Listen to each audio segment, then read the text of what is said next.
Ever feel like you're wrestling a bear when you're trying to shift gears smoothly? You're not alone.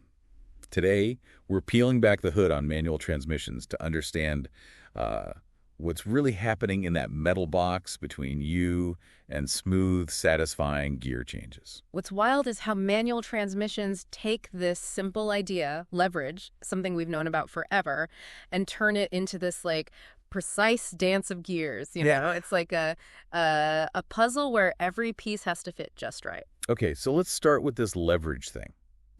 I feel like, remember that word from high school physics, but how does it even apply to a car? Imagine, right, you're trying to lift a heavy rock. You could just like try to muscle it up, but way easier to use a lever. It's that long bar thing, pivots on a point, right? You push on one end, it makes this like way big force at the other end, moves the rock, boom, leverage. So are you saying there are like little levers inside my car's transmission?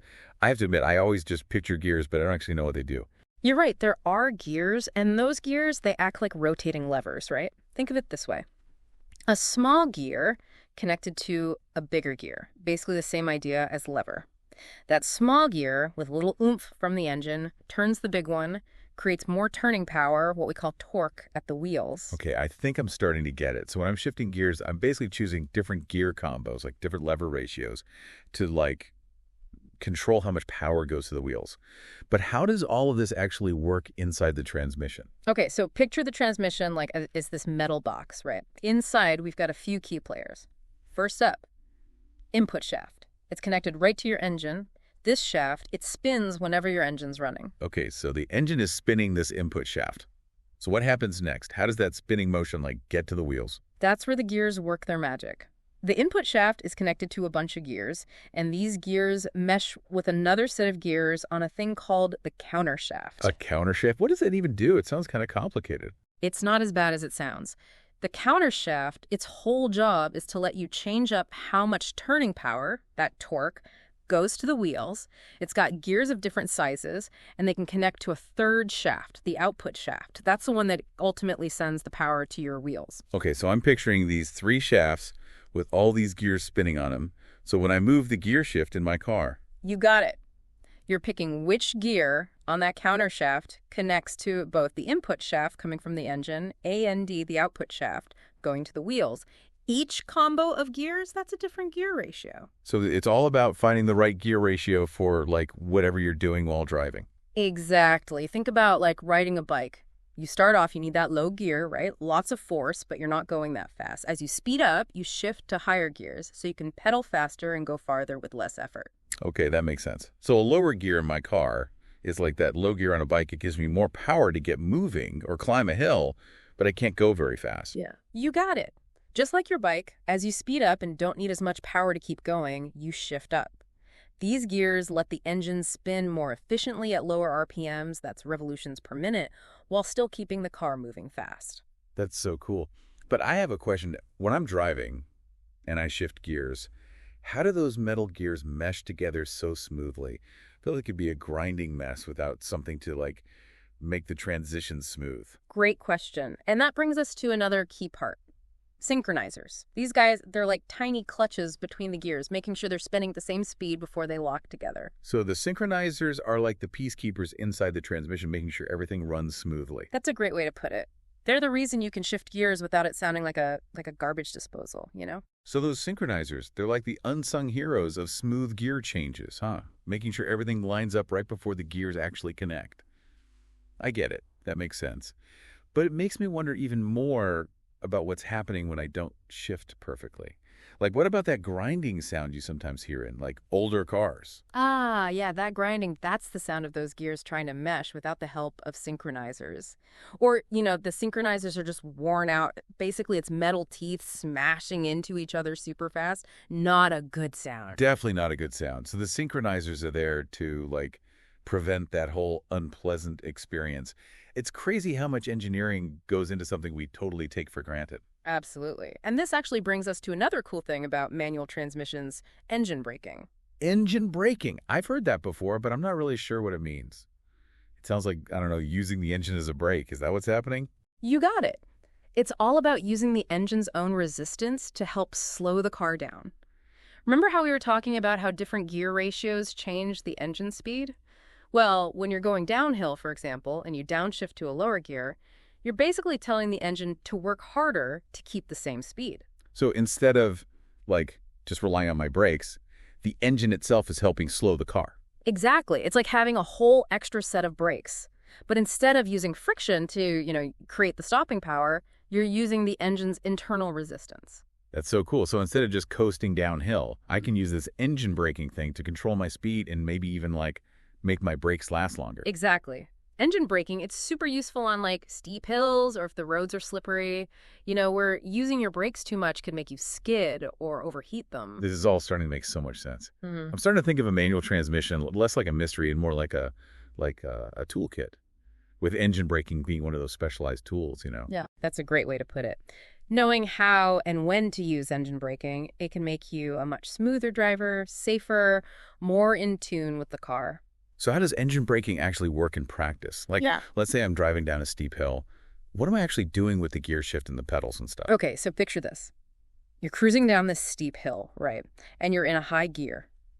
As you start picking up speed, instead of riding the brakes, you downshift, say, from third gear to second. Okay, so I'm slowing down by downshifting, but how does the engine play a role? When you downshift like that, you're engaging a lower gear ratio, which means the engine has to work harder, even at that lower speed. And that extra effort, it creates resistance inside the engine, which helps slow the car down. So it's like the engine is saying, whoa there, buddy, let's take it easy on this downhill. Yeah, exactly. You're basically using the engine's natural compression to create that braking force. Wow, I never knew something so, like, intricate was going on every time I downshifted. It all seemed so simple before, but now I realize there's this whole, like, symphony of mechanics happening. That's the beauty of understanding how things work, right? Gives you this whole new appreciation for the ingenuity behind even simple stuff like shifting gears. Okay, we've been talking about the magic of manual transmissions, but what about automatic transmissions? They just seem to do all the shifting stuff automatically without the driver doing anything. Do those same ideas of leverage and gears still apply? Absolutely. Automatics might seem kind of magical, but under the hood, they're still using those same fundamental ideas, leverage, gear ratios, the whole deal. The difference is, instead of you picking the gears with the stick shift, an automatic uses sensors and a system of fluid to do the shifting for you. So under the hood, it's basically the same thing happening, just with a computer instead of a human making the calls. Exactly. Automatics are always watching your speed, the throttle, how much load is on the engine, all that, to figure out the best gear for what you're doing. It's like having this, like, invisible co-pilot who's always thinking ahead, picking the best gear. Precisely. And look, automatics have gotten really good, right? Super efficient, really smooth. But there's still something so, engaging about a manual, that direct connection, the control you have. I could see that. There's a certain, like, satisfaction you get from feeling every shift, every change in the engine, knowing that you're the one, like, conducting this whole mechanical orchestra. Exactly. And that brings us right back to the art of smooth shifting in a manual car. It's one thing to get the theory right, but it's another thing entirely to master that whole dance of the clutch, the gas, the gear shift. Smooth shifting. That's always seemed like this, mysterious skill to me, like some secret handshake between the driver and the car. Is it actually something you can teach, or is it more of a feel thing you just pick up over time? It's definitely something you can learn. With practice, it's like you just do it, Yeah. But you're right, there is that feel to it, like you're in sync with the car. You develop that over time. Exactly. And it all starts with understanding the clutch, that left pedal over there. Think of it like the middleman between your engine, which is always spinning when it's on, and the transmission, sending power to the wheels. Okay, yeah, the clutch. Yeah. That's always been the tricky part for me. It seems like it's either all the way in or all the way out. What's the secret? It's all in the release. The way you lift your foot off that clutch pedal, it's not just like on or off. You got to treat it like a dimmer switch, gradually letting that power flow between the engine and transmission. So when I'm shifting gears, I'm using the clutch to find that, like, sweet spot where the engine speed matches up with the gears. Precisely. You press the clutch down, you're separating the engine and transmission. That lets you smoothly move the gear shift into the new gear without, grinding those gears together. Okay, that makes sense. But then the tricky part is knowing when to release the clutch and how fast to engage that new gear. Exactly. And this is where really listening to your engine comes in. As you slowly let that clutch pedal up, Listen for the engine sound to change. It'll smoothly go to a lower pitch as the engine and transmission connect. So I'm listening for that sweet spot in the engine sound? Yeah. That moment when everything, like, syncs up? What happens if I release the clutch too fast? If you release too quick, you'll probably hear a clunk. The car might jerk a bit. That's the dreaded stall. It's like jamming two puzzle pieces together without lining them up. Takes practice, but you get a feel for it. So smooth shifting, it's all about that balance, that perfect timing with your clutch foot and the gas pedal. Absolutely. It's a dance, right? Like any dance, takes two to tango. You got to find that rhythm between the engine's power and what the transmission's doing with the gears. I like that. So I can see how, with practice, driving a manual, it becomes less about thinking through every step and more, like you said, feeling that flow, that connection. You got it. It's like learning an instrument, right? At first, you're all worried about the technical stuff, where to put your fingers, how to hold it just right.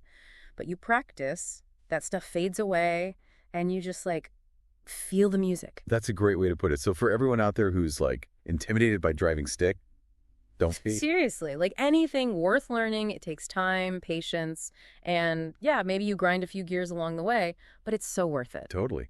Driving a manual car, it's not just about getting somewhere. It's that feeling of, I don't know, the mechanics, mastering the skill, being really present in the driving. Well said. And that's a skill that sticks with you. Like riding a bike, you never really forget. So there you have it. A deep dive into the heart of the manual transmission. We covered the power of leverage, those important synchronizers, the whole engine braking thing, even how to get that smooth shifting down. And most importantly, I think, we took the mystery out of it, showed it's not just a jumble of gears and shafts, but this really elegant bit of engineering connecting the driver to, the soul of the car, Right. you know? So next time you're behind the wheel of a manual, remember you're not just holding a steering wheel, you're holding the reins to a mechanical masterpiece. Happy driving, everyone.